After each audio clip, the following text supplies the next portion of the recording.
Finally, I'm joined by the Hungarian ambassador to the Holy See. He's written a new book that focuses on building happy and healthy families. It's called Building a Wholesome Family in a Broken World.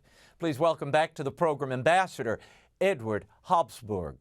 Edward, thank you for being here. In the book, you discuss the joys of the faith and how more traditional practices have helped your family grow spiritually. One of the ways you do that is you have a little prayer corner in your living room you write about. Rosaries, retreats, pilgrimages are also part of your lives. You also mentioned that the Latin Mass has transformed you. What is it about the Latin Mass, the traditional Latin Mass, that you appreciate, and why do you believe it's good for families? I learned a new trick as an old dog. I was a very active Catholic all my life, and I thought I couldn't learn a new trick. And I've done lots of things in my life. I was a charismatic, I was a normal Catholic, and then I encountered traditional Latin Mass, and I saw the effects it had on my children. My daughters and my son grew in their faith life, began to pray more regularly, and actually enjoyed being in church, even if it's longer and a bit more. Well, it's Latin.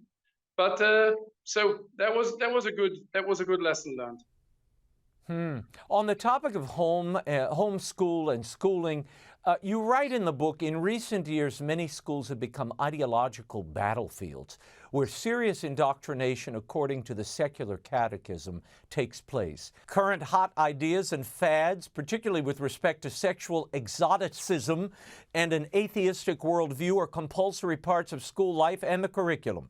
In addition, the ubiquitous presence of cell phones and social media inundates kids with toxic images and ideas. How should Catholics respond to that culture? And what are your educational recommendations, Edward? Well, I think it's very important that you spend a lot of time with your children and talk about things. Before they get to school, they should know about all the important things in life, and they should have a very firm set of values. That's the first part. The second part is that I know that many families decide, faced with these realities, to do homeschooling. Now, this is not possible everywhere in the world. In Germany, you go to prison if you homeschool. In parts of the States, it's more normal. As my children were in normal schools, public schools, and also did some times of homeschooling, I can compare the two, and I can just say, it can have a lot of advantages. Of course, like every system, it has disadvantages. You have to work on things. But it can help you to pass on your own values if your school in your surrounding is not able to pass them on to you. Yeah, well, you mentioned it earlier, you know, that closeness to kids, talking to them, spending time with them. And a homeschool environment does allow you that proximity to the kids, that closeness all day long. In the chapter on courtship and finding the right spouse, you have great advice. You say that preparation for marriage has to begin years before you actually date the girl or guy of your dreams. What practical advice would you give? And how was your family over the centuries shaped by our faith and practice of chastity in preparation for marriage? My advice is really not just to tumble into the dating and courtship life as most people do, because most people tumble into one relationship after the other, beginning in school, because it's just the way it is done. But it's your own decision how to do this. And I believe with every such relationship started and broken off, your chance for a lifelong happy marriage will get smaller and smaller until you've used up all of your energy and all of your strength. And so what I'm trying to say is talk to your children early in an age-appropriate way. Make them understand that what you really want is a lifelong, happy, fulfilling marriage. And in order to go that way, your life and hopefully your spouse's life should be shaped by faith and by the same ideas about family. And this is something the Habsburgs did really well. I know that many people on Twitter like to joke about Habsburg inbreeding and other things. I have jokes of that kind every week on my timeline. But in reality, the Habsburgs married their children off to families where they were sure that they shared the same faith, the same values, the same ideas about family. And this is something that every family today can strive for.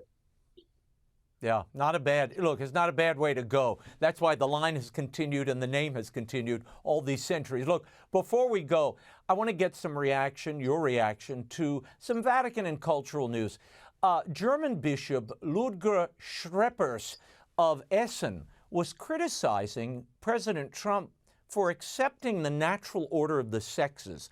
On January 28th, he told a publication that Trump removes the protection against discrimination for queer people and no longer recognizes gender minorities, end quote.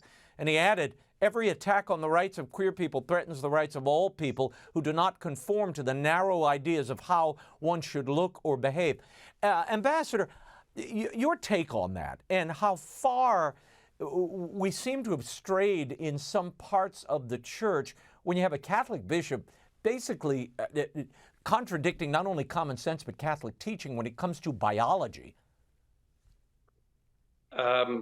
My reaction to that as a Catholic is I open the Bible and I see what Jesus says, and Jesus quotes that God created them as man and woman. It's very, very easy. There are two sexes, full stop. This is what God himself says in the Bible, what our church teaches. And as ambassador of Hungary, of course, my government is very engaged in trying to keep gender ideology out of our schools. So, yes, you have my position in a nutshell. You recently tweeted about our Vice President J.D. Vance's comments on Ordo amoris. In an interview, he referenced rightly ordered love. And you tweeted the following. Who would have predicted 70% of my timeline heatedly discussing a Christian concept coined by Augustine and Thomas Aquinas, all because of an American vice president? What is Ordo amoris? This comes obviously from Augustine's City of God and was commented upon by Thomas Aquinas, as you mentioned. What are your thoughts on this? And how surprised were you to see politics raising this issue? Well, I wasn't very surprised because I'm aware that J.D. Vance is a Catholic and a freshly converted one. So Ordo amoris, I didn't know the expression, but as a family man, you know the basic rule. And it's like your first love goes to your family and your surrounding. Your first responsibility is your spouse and your children. After that, the people around you in your work, the people in your hometown. And after that, you can embrace the entire world. But there is a natural order, like there is a natural order in many things. There is an order in love too. So it didn't really shock me. And I was rather surprised how furious many people got on I have to say, on X. All my timeline was full of people. But I thought, what a great time we're living in if an American vice president gets a whole Twitter timeline to debate Thomas Aquinas and Augustine. And I strongly advocate for political leaders who have clear theological or philosophical positions, so we know what they will do next. Yeah, no, he clearly opened up a fascinating vein of discussion. But when you see that kind of reaction, you know he's on to something. And to me, it speaks back to the Church's social teaching of subsidiarity. You're responsible for the circle of your family and then your community and then your nation and on and on. But the local is always where your responsibility lies and where you have to start any of these conversations. So I love that he brought that up. Edward, I wish we had more time. Building a Wholesome Family in a Broken World by Ambassador Eduard Habsburg is available at bookstores now, at EWTN's Religious Catalog as well. Ambassador, thank you for the time. Thank you very much, Raymond.